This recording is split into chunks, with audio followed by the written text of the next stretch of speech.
Then there's this. Understand by definition, Bill, when somebody is attacking our compound, Yeah. that's an act of terror, which is how I characterized it the day after it happened.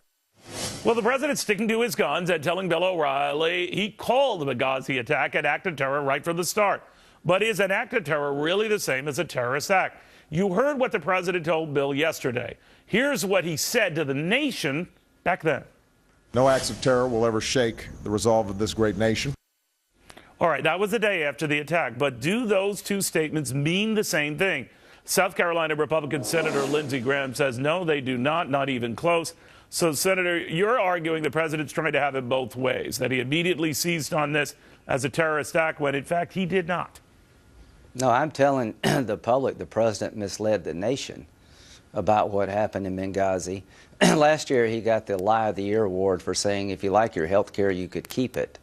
He's going to have back-to-back titles by saying this.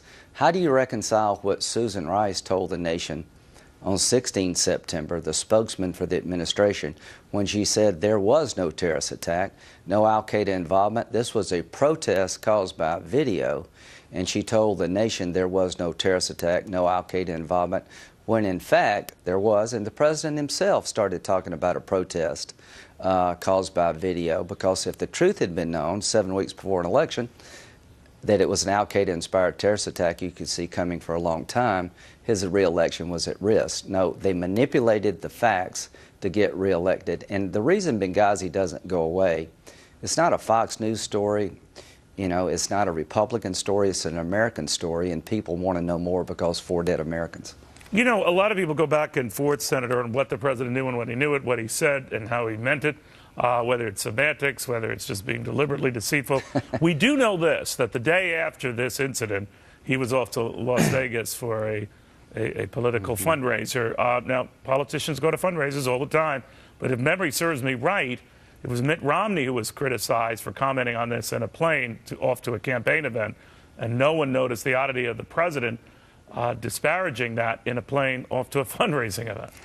Well, nobody, you're making 2 movies about the bin Laden raid. We've got every photo known to man about the president's direct leadership, being in the Situation Room, real-time involvement, giving the okay. They're literally making 2 movies about a successful raid to kill bin Laden. The president deserves great credit for that tough call. But we don't know what he did that night. We know he never talked to anybody in Libya. He only talked to his Secretary of Defense once.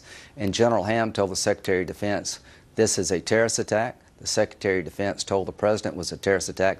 Again, how could Susan Rice tell the nation there's no evidence of an al-Qaeda terrorist attack, it was a protest caused by video, when the survivors were being interviewed on the 15th, the 16th, and 17th of September? She's on television on the 16th of September being definitive about no terrorist attacks when every survivor said there was no protest. Clearly, they were trying to politically shape the events in Benghazi because it's 7 weeks before an election, and this will catch up with them eventually because they're misleading us, and the president is still misleading us. You'd have to suspend disbelief, as someone famously said, to believe what the president said to Bill O'Reilly.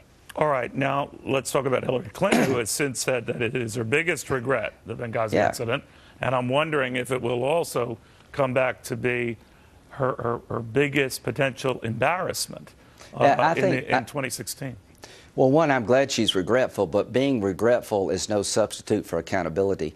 Really what the president said dishonors the service of those who died in the line of duty and is an affront to their families. As to Hillary Clinton, Susan Rice said the reason she appeared on television on the 16th of September, 5 days after the attack, is because Hillary was distraught and had a tough week, and she couldn't make it, couldn't be on television. If that's true, she should not be President of the United States. If she was unable to appear on television and talk about what happened to a consulate under her control, Susan Rice had no authority or control over Benghazi.